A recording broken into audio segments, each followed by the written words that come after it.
We are live. Welcome to Forward Guidance. I am really excited for this conversation. We're going to be talking about the pain in the bond market. We had a huge inflation print today, and a lot of interesting stuff is going on in the plumbing. And I cannot think of two better people to talk about it than Joseph Wang, former Federal Reserve trader for the New York Fed, and George Goncalves, head of global macro strategy at MUFG Securities America. George and Joseph, great to have you here. Guys, I want to just start by saying today at 8:30 in the morning we had an 8.5% inflation print on the CPI, and one would think that would exert a ton of negative pressure on the bond market because fixed incomes that they're priced and not inflation is sort of kryptonite to bonds. I think bonds are sort of very short. People have been shorting them. They're down so much that they actually had a little bit of a bounce. But George, how about we start with you? How serious of a threat do you think inflation is to the bond market? Look, it's obviously public enemy number one for the bond market. Inflation erodes, both purchasing power for the consumer, but for an investor that is locking in certain cash flows. If you cannot surpass the actual inflation rate, then you're going to have negative returns over the life of owning that security or that bond. So inflation definitely is the main focus of bond investors. I mean, I think today's number, just to kind of go into it because you kind of teed it up, there was just some mixed numbers with the core inflation coming in a little bit weaker, and headlines still making a new all-time 40+ year high. I think the market, because it's been under so much pressure over the last couple of weeks, that took it as a sigh of relief, and it could have been worse, and therefore we're seeing a sort of kind of relief rally. Joseph?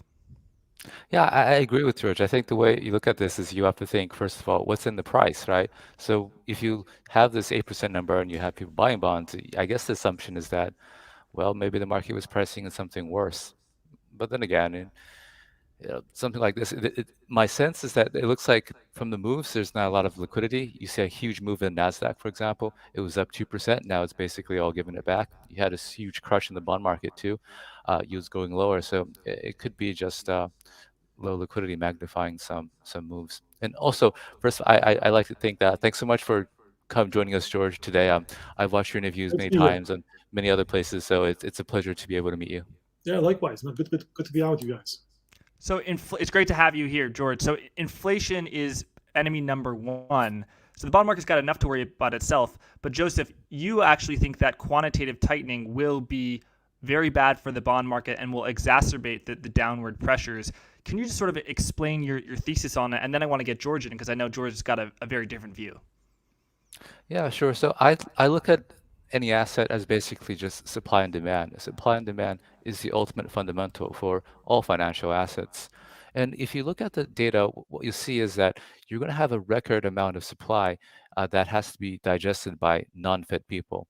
And that supply comes from two places. One is net issuance. As everyone knows, we basically have forever trillion-dollar deficits. If we're lucky, it'll probably go higher in the future.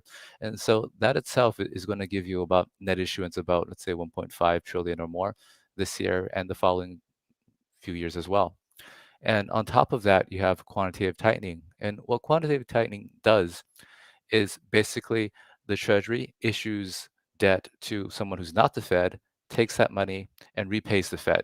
So in a sense, it increases the amount of treasuries that the non-Fed people have to digest. So if you add, let's say, $720 billion a year on top of that 1.5 trillion, you're getting a number that's like an extra, so in total about 2 trillion in net issuance that the market has to digest for the next 3 years. And that's a very, very big number. And I wonder, though, if the market is able to digest that. It will, but at what price? And if you look at who the people who have been buying treasuries in the past, you'll notice that, of course, it's the Fed. I mean, they're not buying anymore. Foreigners were buying a lot, but what you want to know is that foreigners, when they buy this, they usually hedge the currency because let's say you have, let's say, 2.5% return on your bonds. That could be gone in a day when currency moves. So foreign investors usually have to hedge their currency risk, and that hedging cost goes in line with short-term interest rates. So when the Fed is hiking rates aggressively, that FX adjusted yield that foreign investors are getting in treasuries goes down a lot.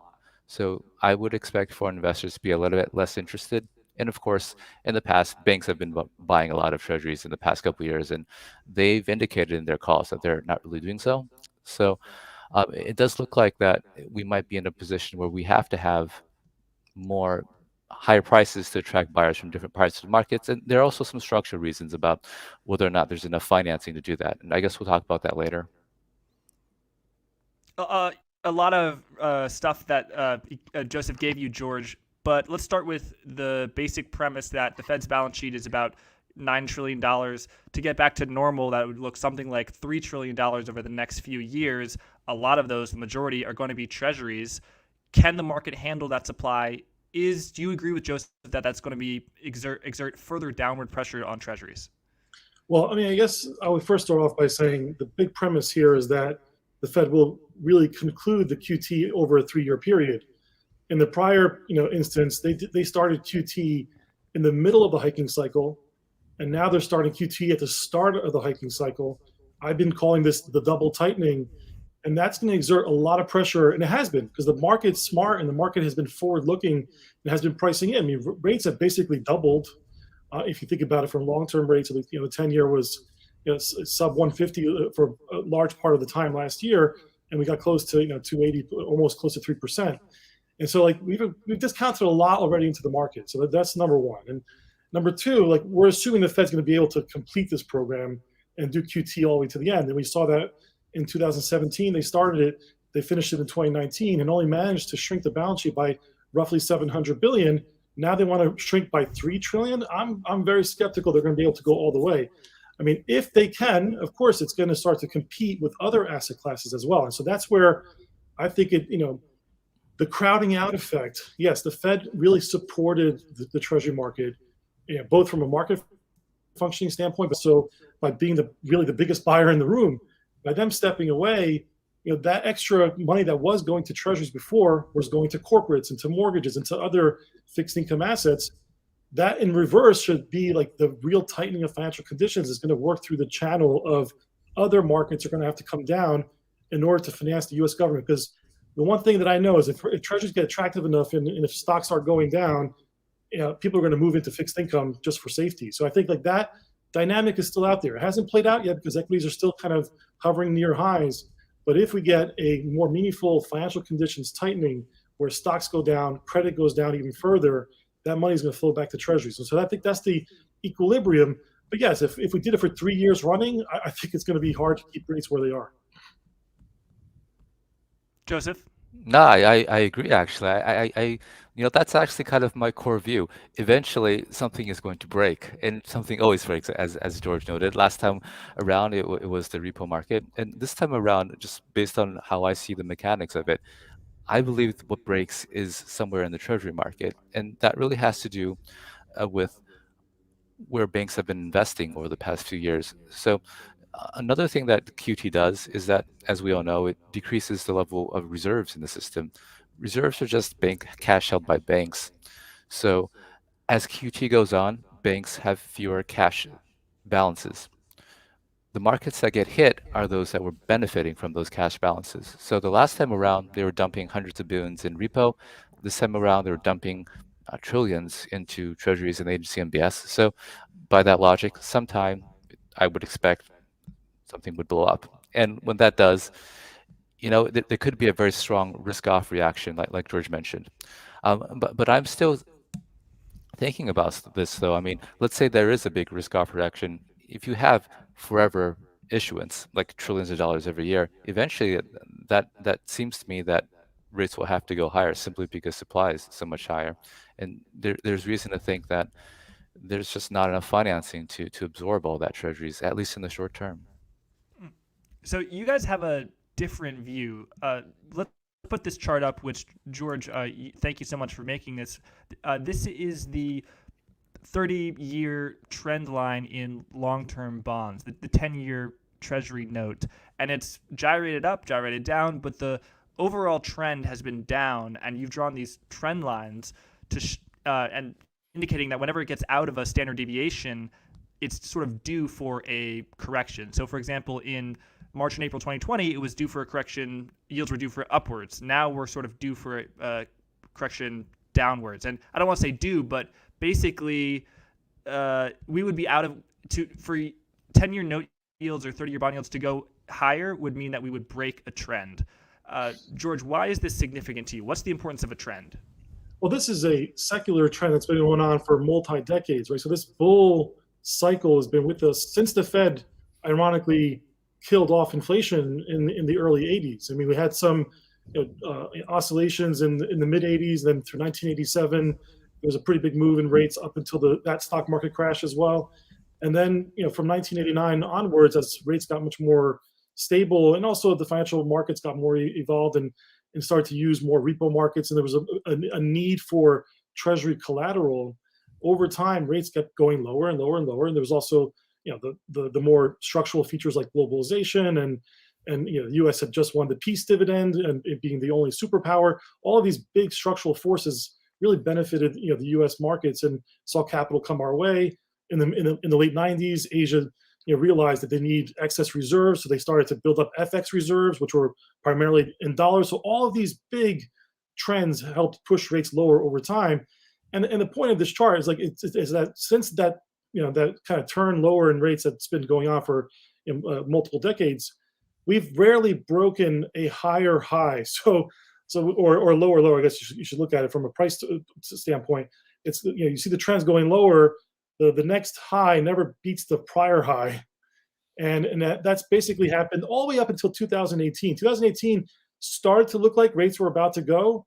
And then that culminated with one of the worst quarters in high yield issuance and credit issuance, and really, almost a 20% correction in the equity market in Q4 2018.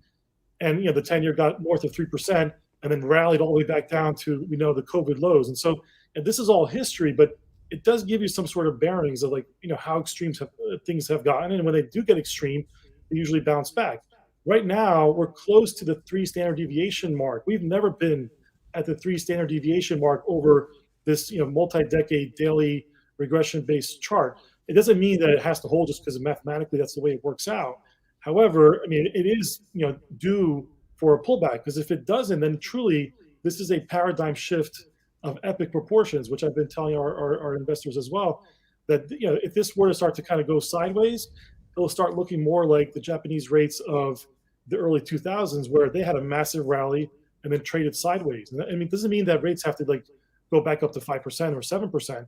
It just means that maybe the bond bull cycle is over. Joseph? That's a really good chart. I really like that chart for you guys. It's the blue line that we've finally broken through, right? The blue line, the 2 standard deviation. Yeah. And I think that one thing that is happening, though, so there might potentially be this regime change just based upon what some of the politics that we're seeing right now. One, for example, globalization, which we've been doing for the past few decades, seems to be reversing. It looks like everyone is going to have their own supply chains. Looks like the world might bifurcate between let's say a Western bloc and the bloc with Russia and China and maybe India. So that means structurally less efficiency, higher prices, and maybe people who are accumulating FX reserves like they were in the past might be a bit more concerned about say accumulating dollars, because the U.S. and the Euroland has shown that they're willing to confiscate that if you don't do what you're told, and nobody likes to be under that kind of threat. So there could potentially be a regime change, and if there's not, yeah, we could totally go back down. But if there is a regime change, then maybe this marks a change in the direction of the bond yields. Joseph, there's kind of a lifeline that people familiar like you two with the plumbing of the Federal Reserve, a lifeline for the Treasury market, and that would be the reverse repo. There's about $1.7 trillion worth of money in this thing that could buy treasuries and take up supply. However, there are a lot of caveats. Joseph, you recently on your website, fedguy.com, you wrote an article called Draining the RRP, which talks about the myriad problems with this $1.7 trillion. What were those problems? Yeah, that's a really good point. So I think what happens is that, let's say if you're a Fed official on the FOMC, You're looking at, let's say, $1.7 trillion in the RP, and you're thinking that there's a lot of excess cash in the system. And because you believe that, you're going to say, we can do super aggressive QT. And as y'all remember, last time around, the maximum we got to was 50 billion a month. This time they want to do 95 billion a month, so twice as much. I think they can do that because what they're seeing in the RP. But I don't. What I think they don't realize is that it doesn't actually flow that easily from the RP and into let's say the broader markets to support quantitative tightening. So money can come out of the RP to support coupon treasuries. Now, just talking about coupons, they can support bills easily through one of two ways. One is that, let's say, if you're a money market fund, you take your money outside of the RP and you lend it in the repo market to a leveraged investor like hedge fund, and then the hedge fund takes that money and buys a treasury coupon. That's one way. Another way is if you're a cash investor and you're parking your cash in a money market fund. Then you take your money out of the money market fund and use it to buy cash treasuries. The money market fund then takes money out of the RP and gives it to the cash investor so that the cash investor has money. Now, both of these paths, they're not really smooth, actually. The reason being that there's something called balance sheet constraints in the financial system. Do you have that chart, Jack? Yes, I So don't know exactly which one it is, but yes. it's the First second one. This one. one? Yeah, this one, the second one. Second one. Yes, this one. So the way that this works is that, um, Wait. Actually, Joseph, I'm really sorry to interrupt, but I just want to say a few things. So if you worked at the money market desk on the Fed. So this is your specialty within your specialty of central banking. yeah, And then a money market funds can only buy short-term dated paper that doesn't pay a coupon. So it will have an effective yield of 1%. It actually, you're just buying it for 99 and you redeem it for $100. It's like a zero coupon bond, but it's really short term. So they can't buy things that are longer than 365 days, or right? so it's a kind of special for treasury. So technically speaking, we can just say that money market funds just invest in short-dated things that mature within a year. Strictly speaking, they can actually buy longer dated coupon treasuries, except that they run other constraints. It's got a weighted average life, but we don't need to get into that. We can just say they buy bills Okay, or there we lend in go. the repo market. And there are So, some ways they can get around this via repo and so, cash treasuries, but this is what you're getting into. so basically, they can take money out of the RP and lend into repo. The way that this works, the way that the pipes work, is that they lend to a dealer, a securities dealer, uh, like a JPM securities dealer or something like that, who then relends it to a hedge fund. Now that transaction where a dealer borrows from someone, lends to someone, those are the main pipes of the financial system. That's where money flows from cash investors into the leveraged community to buy coupon treasuries. An interesting thing, though, you see in this chart, is that pipe where dealer repo borrowing is actually narrower than it was in 2008. It used to be 3 trillion, now it's 1.5 trillion. So this is due to regulatory changes where the authorities don't like dealers doing a lot of business. They like to have smaller balance sheets. But at the same time, the amount of treasuries in the system has grown a lot. And so even if you have a lot of hedge funds wanting to buy treasuries with repo loans, they're not going to be able to get enough money simply because the pipes are not wide enough. And I've always looked at this chart and I thought it looks amazing to me how balance sheet has become so much scarcer. I don't know, George. I mean, you have a lot of deep experience in being on the institutional side. How do you what do you think when you look at let's say how dealer balance sheets are just smaller today than they were back then, at Yeah, least no, on this listen. side? First and foremost, there's only a few people in this world that I know that are, as competent as you, Joe, in terms of describing this stuff. So, kudos to you, and this is a great chart. Look, at the end of the day, there's been a lot of regulatory changes post financial crisis as well. There's been a lot of actual end user buyers of treasuries that are just buy and hold, and that again also looks very similar to what the experience that Japan went through as it kind of morphed into more of a local domestic bond market. I've been saying for years that the U.S. bond market is going to have to move away from being a foreign-based market more towards domestic, and that's been slowly happening. And I think that's why we're seeing like this kind of divergence here potentially. But I mean, I think overall, it does kind of speak to a bigger issue, which is this idea of on-the-run treasuries versus off-the-run treasuries. So there's that dimension, which we can get into in a second. But to always kind of like close the loop on what Joe was mentioning about the RRP and not and the frictions that could happen as the Fed sheds securities or just does not reinvest them. That process, I agree with Joe, is not going to be as smooth and linear as people think it is, where it's a natural handoff. There's going to be interim steps, and these are large numbers we're talking about. Like we're talking about 1.7 trillion dollars. A decent amount of it could be absorbed because there is a high demand for Treasury collateral or T-bill collateral. So there's a real high demand for short-term treasuries. But once you start to get beyond that, then it gets more into investor preference and who wants to buy what at what price and what yield. And so I think, as we get further into QT, again, we haven't even started yet, but once it's put in place and it's really going in the second half of this year and the early part of next year, then that's when it starts to kind of crowd out these balance sheets, and investors are going to have to make a decision on where to buy. And I think ultimately that will come at the expense of other asset classes. But until then, it's going to be more friction. I think I saw that you mentioned in your presentation there's a lot of captive buyers in treasuries, and I think that's a really important point. I think what a lot of people don't realize is that a lot of people buy treasuries not because of their views on growth or inflation, but because they kind of have to by regulation or some other self-imposed or publicly opposed constraint. The crazy thing is it seems like the government has been manufacturing to some extent demand for treasuries by giving them high preference for, let's say, bank regulations or even GSE regulations. So there's a lot of buying that happens there just because people have to. Sure. Well, I mean, you need some sort of building blocks, right? And so our system is built on a risk-free capital-based system, but you need to have end users to buy all this paper at the same time. So I think it's definitely that balance going on. It's been really post 2009, I think, really exacerbated that. So Joseph, this is a 20-year chart. I want to take a look at what you're seeing this year.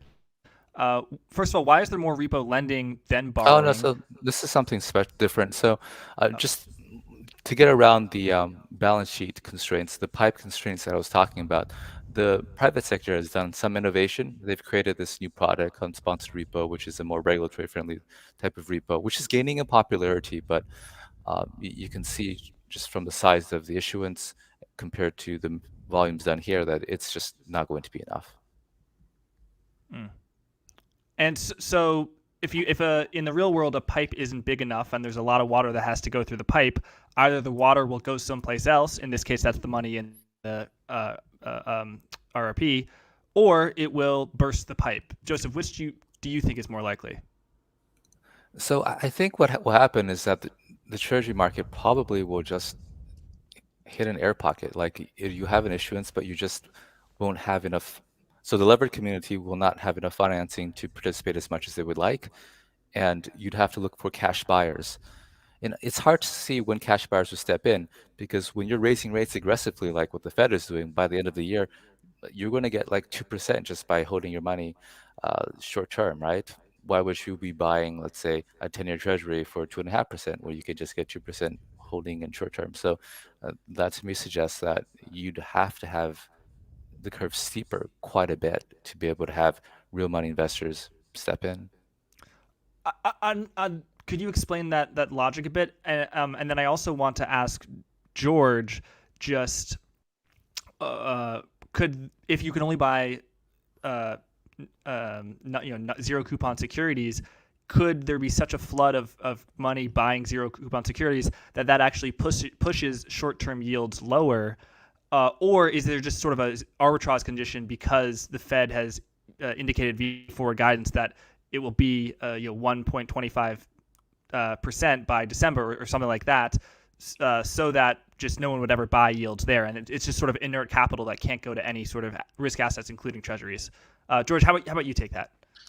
I'll answer your last question first. I mean, there is definitely a kind of perception or view out there. There's a lot of money parked at the Fed that it's just it's very convenient to park the money at the Fed. It's paying you an interest, and so there are less kind of investment decisions to take into account because the Fed is money good and they're the highest quality counterparty that you can face. And on top of that, the collateral that you're using are treasuries. So there's definitely an element of that potentially going on. But I also think that rates are just not high enough yet. So as rates get higher, I think you'll see that. But then there is a special role that, again, these treasuries, as kind of Joe's been alluding to, the role of them being used as collateral for repo transactions or for derivative contracts. I mean, there's a special role, and the lower the duration security, the better they are, because these T-bills as zero coupon securities, the prices will fluctuate, but they're not going to really lose as much as a long-term treasury could potentially lose. And so there's this high demand for these short-term T-bills, so much so that if you actually look at how treasury T-bills have been trading relative to like Fed funds rate or the OIS, which is like a version of a Fed funds rate over time, these short-term rates should track each other closely, but they're not. So T-bills are actually trading under where the Fed is going to potentially hike to. So that means that there's such a high demand that the yields for these short-term treasuries are actually lower than where the Fed will be if they actually deliver all these hikes as priced in, will be in like 6 months, 1 year's time. Thank you. Yeah, George, you explained what I was trying to say. We've got a question from Balu, who asks, how does uncertainty about inflation affect repo and margin requirements? That's a great question. And I might just add, how does uncertainty about the level of bank reserves or uncertainty about the level of the Fed funds rate affect repo and margin requirements? I want to ask both of that to you, but how about we start with you, Joseph? Well, I mean, margin requirements, I think, so if you have a lot of inflation, or inflation is, say, is uncertainty, you could have a volatile asset, so your collateral values could vary a lot. If that's the case, maybe you need slightly more margin. I mean, so inflation is a nominal thing, and asset prices are nominal, right? So I think it will feed in just because it makes the underlying nominal values of the collateral, I think, more volatile. So that's how I think it would. I mean, in terms of just broaderly in the rates, I think one of the things you see is that rate fall has gone higher, and you could think of that as possibly because you have more uncertainty as to what inflation would be. Thus, you also have more uncertainty as to the Fed's reaction function, and maybe that's a manifestation of that as well. Yeah, I'll just add, I mean, and kind of Joe has mentioned it throughout his pieces as well, is that there's also, we're capturing illiquidity too of the bond market as all of this is going on, and people are trying to understand, is inflation really peaking? Is it going to be permanent? And that also kind of adds to the rate volatility that's now being embedded into the markets. And if this were to persist for long periods of time, then yeah, you can see potential changes to margins. And Joe's right, it's a nominal world. And so if everything mechanically, that's how it should work. But it really comes down to vol adjustments. I mean, if the rates market were to stabilize and actually start to head lower again, or just even stabilize, then vol should come off, and then that should not really change kind of risk management. I think George's liquidity point is super important. Jack, do you have the last chart? I have a portrait of what we could think of as one of the, no, the one after. Yes. This No, one. yeah. So one of the ways so people talk about deteriorating liquidity in the treasury market. One of the ways you can look at this is that, just say, the average daily volume done in the cash treasury market hasn't really changed all that much over the past 20 years. It's less than doubled, but the amount of treasuries outstanding has risen more than 7 times. So, by definition, that's deteriorating liquidity. The only pushback I would give on that, Joe, is that, as you know, the treasury market's an upside down pyramid. We have, only so many on the run treasuries that trade very actively, and a futures market and a derivatives market, which is a whole other level of complexity. But at the more, at the foundation level, it's primarily the 10-year, the 30-year, the 5-year, the 2-year. These are the big benchmark securities that are issued every month. And those are the ones that will take most of the liquidity. And those, represent roughly $200 to $300 billion relative to a $30 trillion market. So it's like this massive upside down pyramid of, I think it's a 0.1%, whatever that is. It's a really small number that's controlling a whole marketplace, largely because of this whole on the run, off the run dynamic, where a lot of these older treasuries just kind of become buy and hold. That's a really good point. That's very important to keep in mind. And I might add, George, what about sort of the rise of ETFs or options on ETFs? Like if someone bought a call option on TLT yesterday, is that going to show up in the blue line? No, this is cash securities, not like an ETF. You could consider like a derivative of exposure to the treasury market or any asset class, right? So it would not. This is primarily just the institutional and bank dealers and primary dealers activity in the treasury market. Right, got it. George, you've got some fantastic charts on what interest rates typically do going into the first Fed hike. So we've already had the first Fed hike. The Fed funds rate is now at 25 basis points, but there's been a huge repricing all across the curve. And in the black line is what we see in March 22. This is the 2-year Treasury, and the other faint, thin dotted lines are previous hiking cycles. Why is it so significant that the 2-year Treasury has risen so much more than previous cycles? What does that indicate to you? Well, first, starting points matter, and so rates have been so low, and the Fed dropped the whole, term structure close to zero. Even 10-year rates got to 30 some basis points during the COVID low, and spent under 1% during 2020. So we've had very low rates for the last 18 months, 24 months, and so with the Fed, sounding even more hawkish, and I love the fact that your show is called Forward Guidance. That's what the Fed really, that's their main tool, and Joe, I'm sure will vouch for me for that. That their main tool is forward guidance because the market really prices in, and then the Fed delivers. It's what the market prices in more so than actual Fed hikes themselves. And so the market got this message like, well, the Fed's going to be super hawkish. We've been kind of sleeping at the wheel here, and repriced quickly in the last basically 3 months, which led to the worst quarter in the bond market's history. Now the question is, I've been calling this back to the future tightening, where the market knows eventually the Fed has to deliver. But what if the market overshot and the Fed doesn't deliver as much? That's my view. My view is that the market's doing the tightening for the Fed. Therefore, at some point, either something does break outside in other markets, which will then either turn this lower, because this is really unsustainable if it keeps going at this pace. Right, and history is definitely on your side, George, in terms of over the past decade, there have been very, very few times where the forward rate curve accurately predicted rates. Rates consistently undershot not just the Fed's own forward guidance, the dot plot, but what the market was actually pricing in.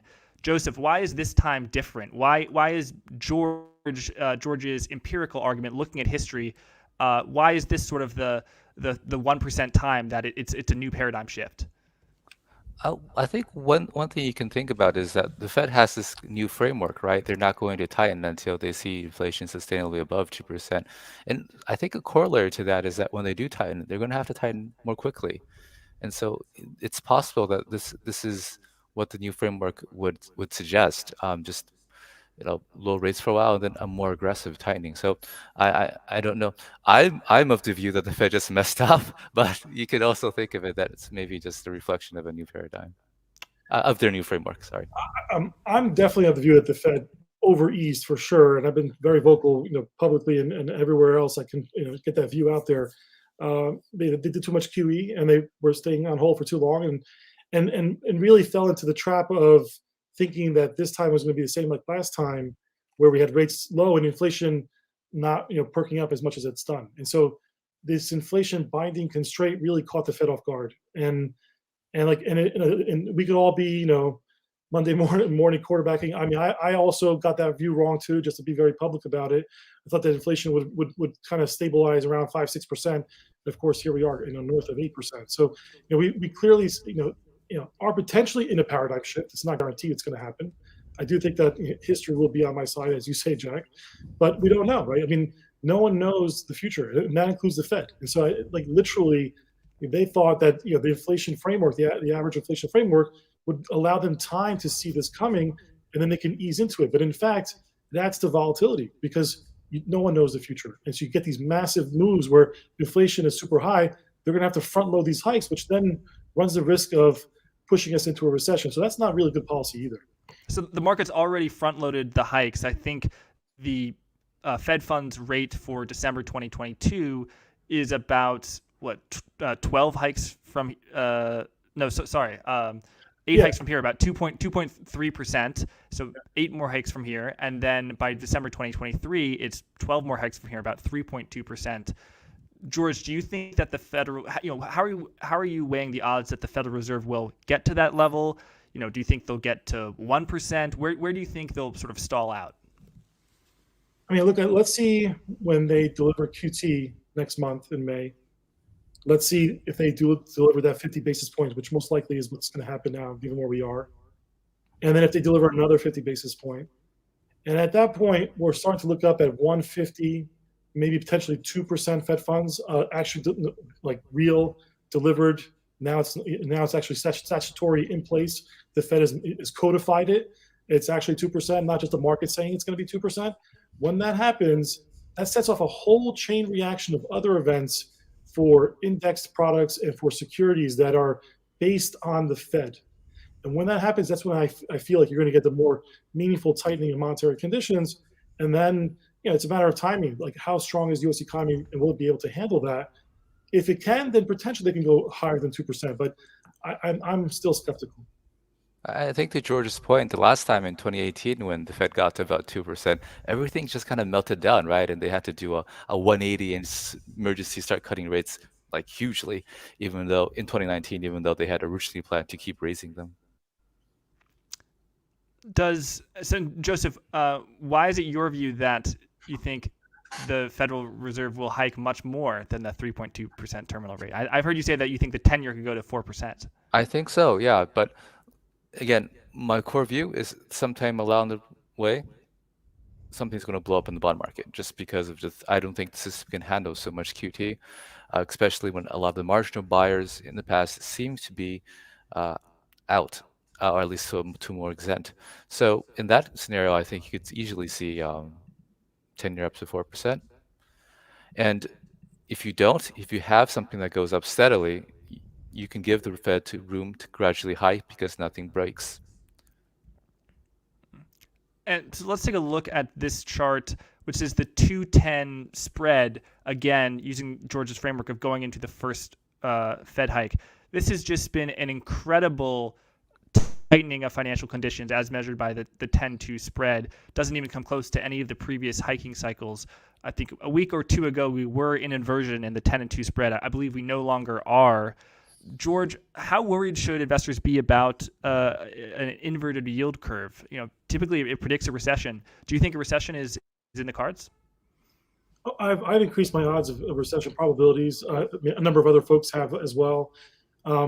This is a global macro environment which no one's been used to.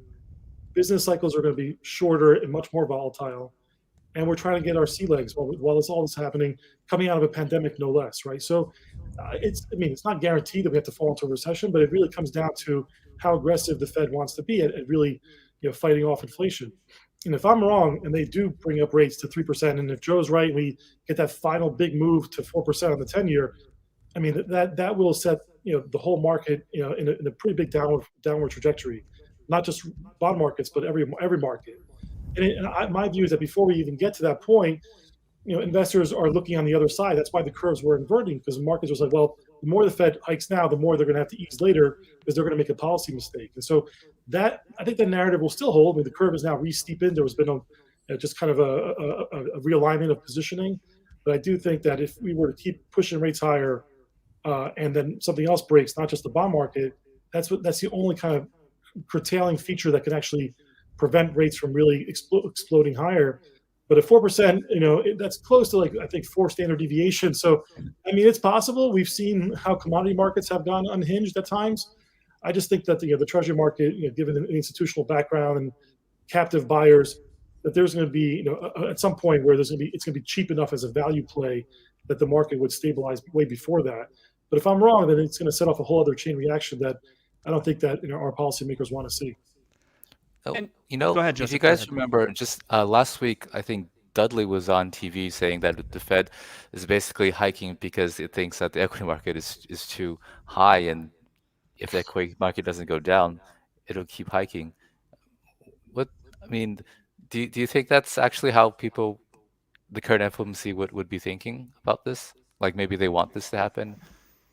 Look, when you've had multiple years of up 20% on the S&P, and if you look at just where household wealth as a percentage of disposable income all the equity metrics, if you look at the durable goods consumption and how it was so closely aligned with the increase in the market cap of the S&P, the US economy is levered to the stock market, and the Fed knows it. So like this literally is the mechanism of financial conditions tightening that has to happen in order to kind of take steam out of the system. And then you'll get the inflation come back down again, but it probably ends up resulting with a market correction and potentially the risk of falling into a recession, because I just don't see the US economy being able to weather 20-30% down the S&P and go into a soft landing.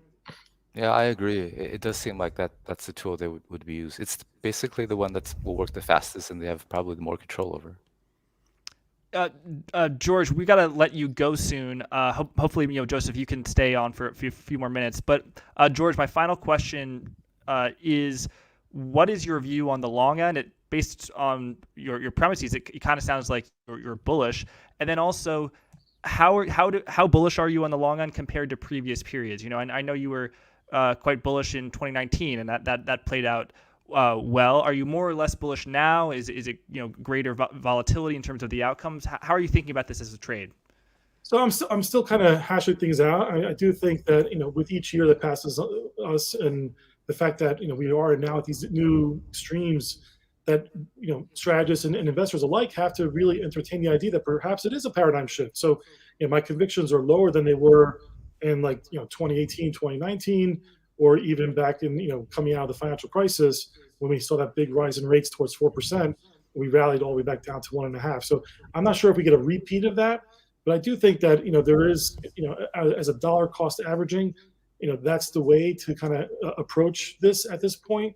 That if we saw just in the last 24 hours a pretty big move higher in rates and then a pretty big move lower as well. So I think the market's trying to test what the upper limits are.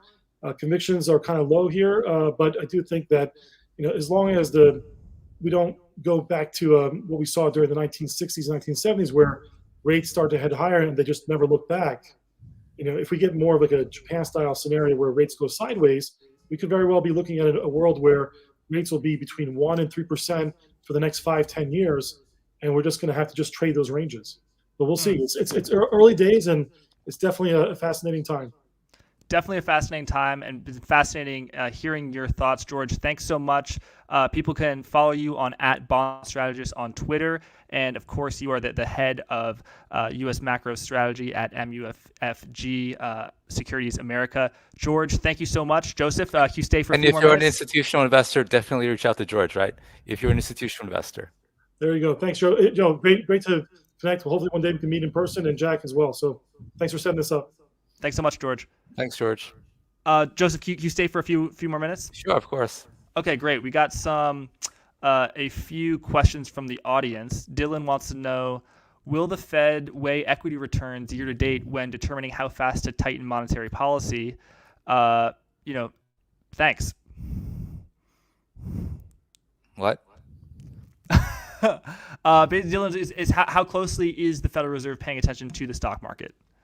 Very closely. I mean, just listen to what Dudley said and what George mentioned, right? This is a major pillar of how monetary policy actually affects the real economy. It's through the stock portfolios of the American public. So if you want inflation to be lower, you got to reduce demand. One way to do that is to reduce net worth. If your stock portfolio is smaller, you'll have less money to buy stuff. That's less demand. That's less inflation. So, Former President Dudley of the New York Fed has already spelled this out to you. You guys don't fight the Fed. Don't fight the Fed. Joseph, it's interesting. I was just speaking with Urian Timmer, head of macro strategy at Fidelity, and we were looking at some of his charts on risk premia, credit risk premia, and equity risk premia, and even though financial conditions have tightened, it's all been because of a rise in the risk-free rate. The 2-year, the 10-year, the 30-year credit spreads have barely budged, and equity risk premia are actually lower than they were at the beginning of the year. So the market is still in risk. The market is fighting the Fed, Joseph. Oh, they're going to lose. They're going to lose so badly. I've been telling you guys this since the beginning of the year, and we've gone down a lot since then, bounced a bit, but listen, we were still too high. Yeah. All right, well, I got a few more questions. I just want to say quickly, don't forget to subscribe to the Blockworks YouTube channel. Joseph and I are here every Tuesday. We've got tons of interviews on the Blockworks macro channel, so definitely do that. Joseph, we got an interview from actually Byron, who writes the Blockworks newsletter. Is there anything inherently inflationary about bank reserves, or does the Federal Reserve want to get reserves down just to lower asset prices? No, there's nothing inherently inflationary about bank reserves. Bank reserves are just cash held at the Fed. I think there's a temptation to think that, because there are a lot of reserves that, that increases the money supply. The thing is, you have to understand who holds those. Banks hold those. And so banks are not going to go buy cars or buy houses, right? What do banks buy? They buy financial assets. And so you see them buying tremendous amounts of treasuries and agency MBS. So if it does cause inflation, it causes inflation in treasury securities. That is to say, lower rate, lower yields, which is the whole point of QE. Hmm. And when you do QT, you reverse this. Okay, and Joseph, can we just walk through a few more points from your article on draining the RRP? You got. I'll just read your last sentence. The QT time bomb is ticking. When it goes off, there will be emergency liquidity operations, and we will move to the yield curve control endgame. What does it look like when the QT time bomb goes off? Is that the 30-year at 4%, at 5%? And then what sort of emergency liquidity operations are you envisioning? So I don't think it's about the level in so much as the volatility. You just have to think back to what happened in the repo market in 2019. So again, repo, super liquid market, $1 trillion done every day. It's really not supposed to break. It's supposed to be super liquid, and it did break. And you had repo rates shoot up actually intraday 5 times what it was the day before. So that's the kind of volatility that I would expect if something breaks. Basically, you just hit an air pocket. You have a lot of people selling or a lot of supply coming in. You just don't have enough people buying at that time. So if that happens, that is a systemic risk issue, and that would force immediate action by the Fed, just like the Fed came in when the repo market broke. So you'd have emergency liquidity operations like March 2020, where the Fed would come in and buy a lot. The fact is that if you have a debt market like the treasury market that grows by trillions every year, eventually it's just going to grow too big and too difficult to manage. If you have, like George was mentioning, some the on the runs, the newly issued are liquid, but what if you have off the runs and you need to sell them, like what happened in March 2020? The market is simply too big and it can't handle the pipes. The liquidity is just not there to support such a large market. And the ultimate answer to this has to be some sort of public intervention, yield curve control like they have in Japan. I don't see any way around it. We might not get there right away, but that to me is the ultimate end game for the rates market. So some viewers know what repo lending is. It's a short-term loan that's collateralized. You sell something, then you buy it back. Why is repo rates spiking so harmful to the financial system? And also, if the QT time bomb goes off, you say repo rates spike. What is the collateral there? Is it a mortgage-backed security? So Is it a that's what short-term happened treasury? last time. That's what happened last time. I'm not saying it won't happen this time. Repo rates will not spike this time. That's no longer possible. Okay, sorry. Repo rates will no longer spike, but then The treasury yields, treasury yields will go up, and yeah. it's not the level; it's the volatility. Yeah, like that. So let's say the 5, 10s, 5, 7, 10s, something like that. So that's what I think is the fragility point this time around. And it's bad because, well, I mean that's a whole lot of mark-to-market losses. A vast majority of people hold treasury debt in some form, and if you have big moves on the margin, then all their holdings get marked down to that. That's enormous amounts of net losses that they immediately bear, which might force margin calls, might force portfolio rebalancing. Basically, it's a hugely destabilizing event that would disrupt the markets, all markets.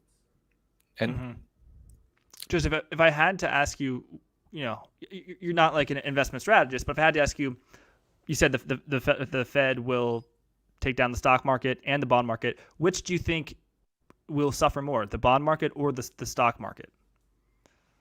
so the bond market's a lot It's difficult. It depends upon, duration and things like that. So, if you're really cautious, you would just stay short in a money market fund and you won't have anything to lose. And in stocks as well, I mean, you have to look across sectors. If you look at the tech stocks, they're doing quite poorly. If you look at things like energy, or if you look at utilities or the consumer staples, they're doing very well. There's some kind of rotation going on. So it does depend on a lot of other cross currents. I mean, for me, I own a lot of energy stocks and basic materials, and they've been doing very well. So there are places you could hide and actually do very well, and there are places you want to avoid. I think things that are sensitive to interest rates are the ones that are doing very poorly right now. So, uh, long duration things, and there's a perception in the market that tech is also long duration, so they sell them as well. Hmm. Joseph, tomorrow we start to get earnings from banks, commercial banks that are reporting their earnings. Is there anything that you'll be looking for that indicates something about the health of the economy or the relationship between commercial banks and the Fed? How much lending do you think we're going to see, and why is that important? So you're exactly right, Jack. So the most important thing you want to see about commercial banks is if they're lending, because when commercial banks make loans, they create money, and when there's more money in the economy, then then asset prices can go higher, wages can go higher. Maybe it's nominal, but for everyone, for all intents and purposes, nominal is what matters to everyone's life, right? So you want to see healthy loan growth, and I expect that would happen. They've been hinting on that the past quarter, and also when you have an inflationary environment, you're naturally going to have more demand for money. Real rates are also still very low, so it makes sense to borrow. So I think that would be a very good barometer to the health of the economy. Other thing that I would be focusing on is whether or not banks are still buying treasuries and agency MBS, because they've been a big marginal buyer for the past 2 years. And if we're doing QT, we're going to need to have new buyers. We want to see if the banks have decided to come back at these levels and yields, or if they're still staying out. Hmm. Joseph, so the QT time bomb is ticking. The quantitative tightening time bomb is ticking. How soon do you think before it goes off, and when does quantitative tightening start? We've got early May is the next FOMC meeting, but will it not start until June or July? Remind us what the guidance has been. It's going to start in May, is what they're saying. That's what they strongly hinted at. Though expectation is that there's going to be a ramp-up period. So as we know, the maximum is going to be $95 billion a month. It's not going to start right away. Maybe it'll ramp up over 3 months. So maybe we start at, let's say, 60, 70, 80, and then we end at 95. I'm not quite sure how they'll do it. It's not going to matter because the bigger picture is that we're going to do 95. We're probably going to do this for 3 years. When the QT time bomb goes off, I don't know. It's not a science, but it's just when I see the mechanics of the system, that's kind of how it's headed. Exactly when, I wish I knew, but I just weren't. That's something I would keep in mind as a tail risk scenario. Hmm. Very interesting. Well, Joseph, thanks so much for joining us. People can follow your work on fedguy.com. Your Twitter handle is at fedguy12. Your book is Central Banking 101. People, don't forget to subscribe. And by the way, Joseph, people will want to subscribe because next Tuesday we're speaking to someone on Twitter who knows a lot about the money markets, and that is DC Analyst. Joseph, you've been collaborating with DC Analyst. Tell us a little bit about their analysis and why it's so special that we're getting them on. So DC Analyst is one of the best money markets short end strategists on Twitter. So when I was at the Fed, I read work from all the strategists across the street, and I can tell you that DC is just as good as any of them. He's has a very impressive work, and I've actually never seen him or met him in real life, but I guess we'll figure it out next week. I think this is probably going to be his first podcast, so I guess the Twitter community in general will actually figure out more about who DC Analyst is. So definitely come and join us. Yes, wonderful. Well, Joseph, thank you so much, and thank you everyone for watching. Stay tuned for our Talk with DC Analyst next Tuesday, probably at 2, 3, or 4 p.m., sometime in the afternoon, Eastern Time. Thanks, everyone.